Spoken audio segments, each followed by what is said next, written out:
لا والله انا اشوفه منتشر يعني. صحيح. اي اخر طيب. اليوم انا اسمعه. الحمد لله. طيب. بس انت شيخ سعد ما تبغى خلينا نروح فاصل يا شيخ سعد اي ونرجع طيب. ان شاء الله نكمل محور مهم جدا في خير حياة ان شاء الشيخ الله. سعد خير ان الغامدي. شاء الله.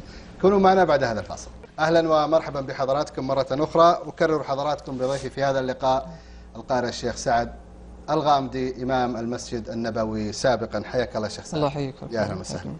شيخ سعد، بعد ان توقفت عن النشيد ووجدت انه من غير المناسب ان تستمر في النشيد وقد أكرمك الله سبحانه وتعالى بالقرآن الكريم، ندخل إلى محور القرآن الكريم. نعم. أنت شيخ سعد يعني كيف كانت بداياتك مع القرآن؟ متى حفظت القرآن الكريم وكم استغرقت من الوقت في حفظه؟ يعني بدايتنا مع القرآن قديمة، يعني مع الوالد. من يوم كنا في المرحلة الابتدائية متوسطة كان الوالد يهتم حقيقة كثير بجلوس الوالدة طبعا والأخوة والأخوات. كان في اهتمام من نفس البيت في القرآن، والوالد كان حريص أصلا على قراءة القرآن، وإحنا ما كنا نراه إلا وهو يمسك المصحف. لكن الحفظ كان بالنسبة لي يعني بسيط، أحفظ بعض السور، الوالد يعني كان يعطينا بعض الجوائز وكذا.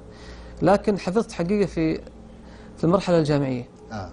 لما دخلت الجامعة وجدت أنه في وقت فراغ كبير، فقلت مناسب أني أتفرغ الآن أحفظ القرآن، وهذا اللي خلاني أترك الإنشاد.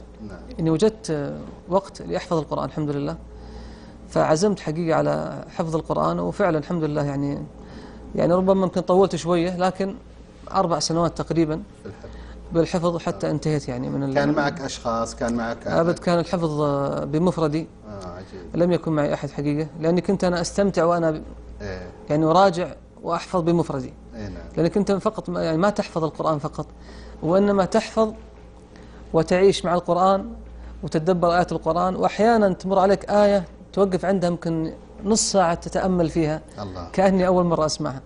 فهو حياة مع القرآن لكنها كانت بشكل حفظ.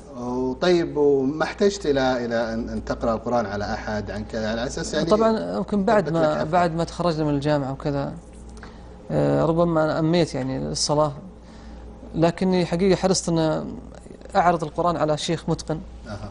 وتم عرضه على الشيخ أحمد أبو ضيف جزاه الله خير. أيوة.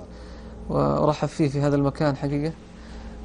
قرأت عليه برواية حفص عن عاصم، وحتى أجازني في كامل القرآن. أخذت الإجازة. أي، واكتشفت أني فعلا قراءتي كانت يعني ما أقدر أقول لك يعني هي ضعيفة ضعف شديد، لكن كانت ما هي بالمستوى المطلوب، ما هي متقنة حقيقة. لكن بعد الإجازة عرفت يعني القراءة الصحيحة كيف تكون يعني.